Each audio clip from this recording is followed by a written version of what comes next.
Shalom. All praises to Yahweh Bahashem, Yahweh Shai, Bahashem Rakak Wadash.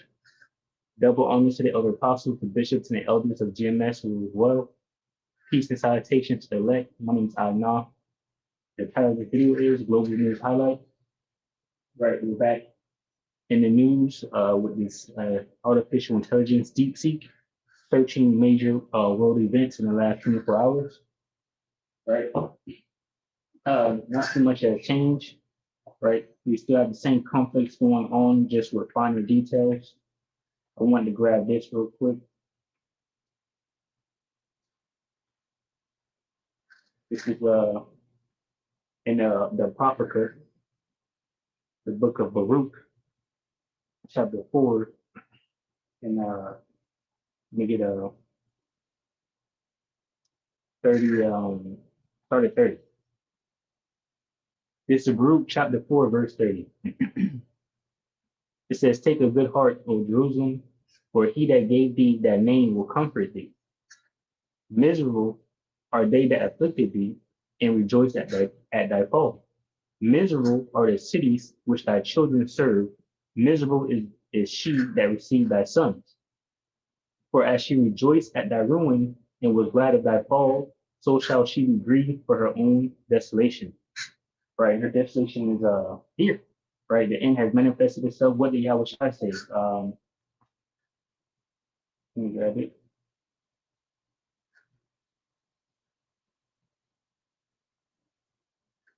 So Luke 12, Luke 12 and 49. Actually, want to probably grab the NLT. Grab the NLT.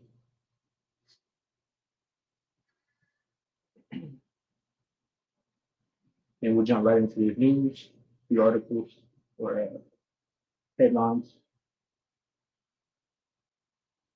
All right, Luke 12.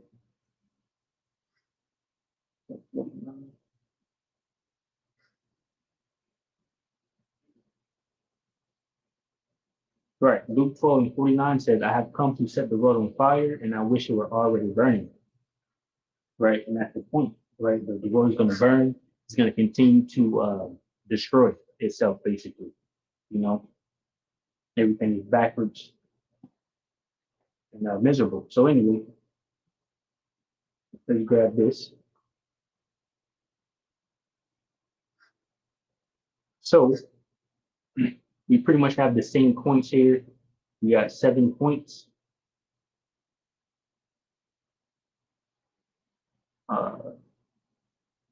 We have point one, escalating Israel-Iran conflict, of course. It says continued strikes back and forth, right? So that's not stopping.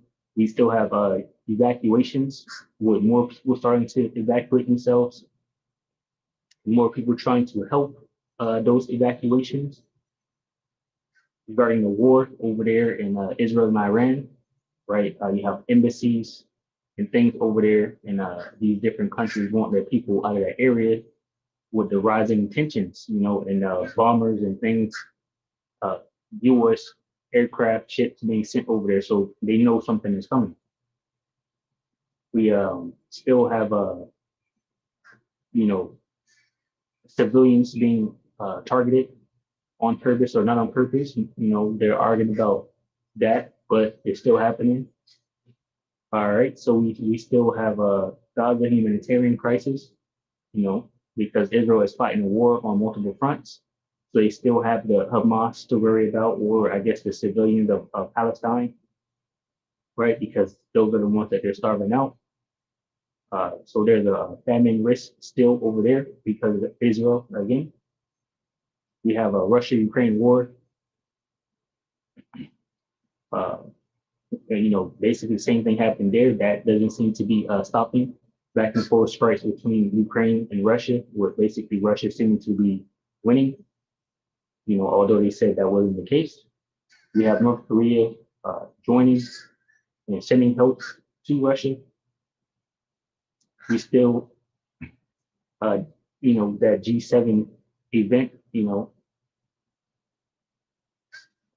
they're still divided on Israel. They're still divided on Russia right? So they're divided on how to continue, with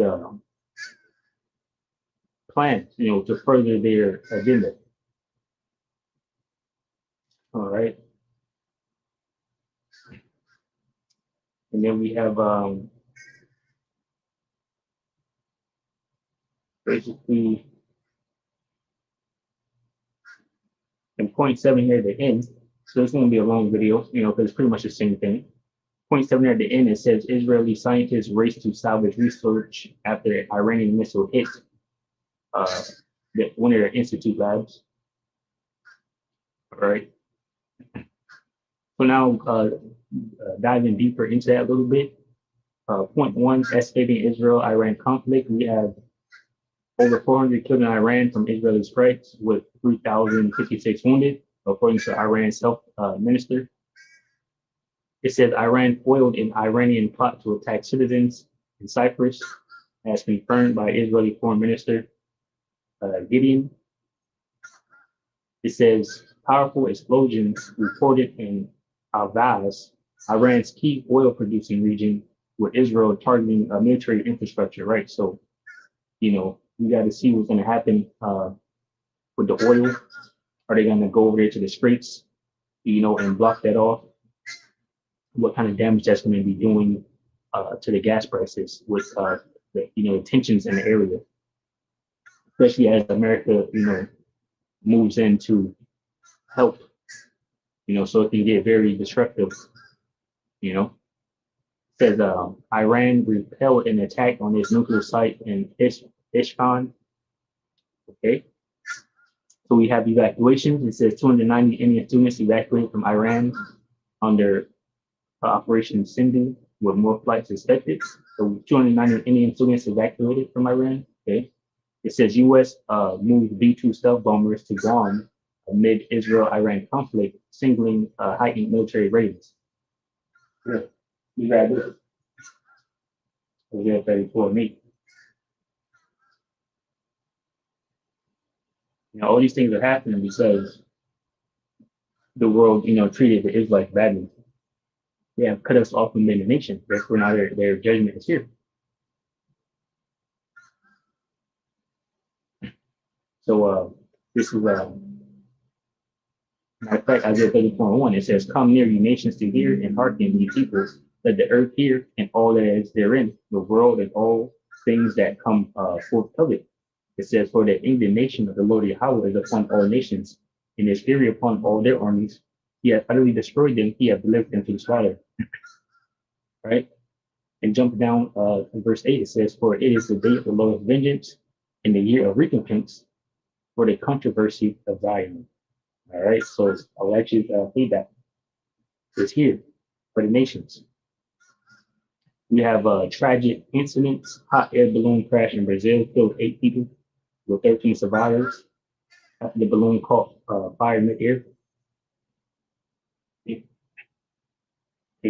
Hey, have not been caught by the Lord, right? Amos 3:6. Let me grab that.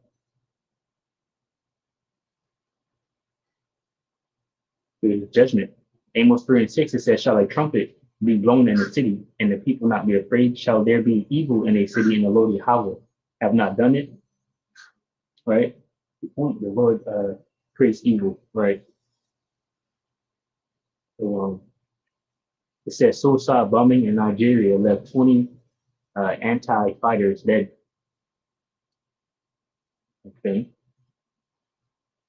It says North Korea's Kim Jong-un pledged unconditional support for Russia and Ukraine during talks with a Russian official. And we also have China seeming to be joining with and helping Iran. So as you can see, pursuant to Ezekiel 38, right, Revelation 17:10, Obadiah 1:7, right, all these things are happening and the nations are aligning themselves with their allies. All right. And pretty much Russia, China, Iran, North Korea, all of those people are on the same side, for the war. But as a world, people still need trade and have to, continue on and make deals and actually, basically occupied until the Lord returns. Because when the Lord returns, everybody's through. But until then, everyone is have to do what they have to do, right? People still need gas for their cars and whatnot. So they're gonna try their best to do what they can, but ultimately they're going to war, right? And everyone's gonna fall out, right? And this place will be miserable. So that's what's happening. So we got a flash floods in India affecting 50,000 people due to heavy rainfall, right? Temperatures and storm, business race. Well,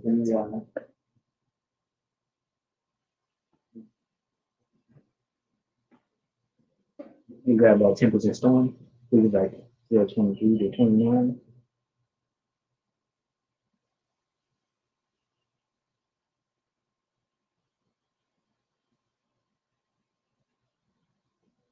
Yeah, this is Isaiah 29 and 6. It says, Thou shalt be visited of the Lord Yahweh, Bashmiel shall approach with thunder and with earthquake and with great noise, with storm and tempest and with the flame of divine fire. All right, so all these things are sent for a minion, right, for recompense. So anyway, we have yeah, so pretty much that was it. Like I said, we're gonna be long, nothing really new. Lord willing, you're edified a little bit from that lesson. I'll say shalom to collect, which consists of men, women, and children. Shalom.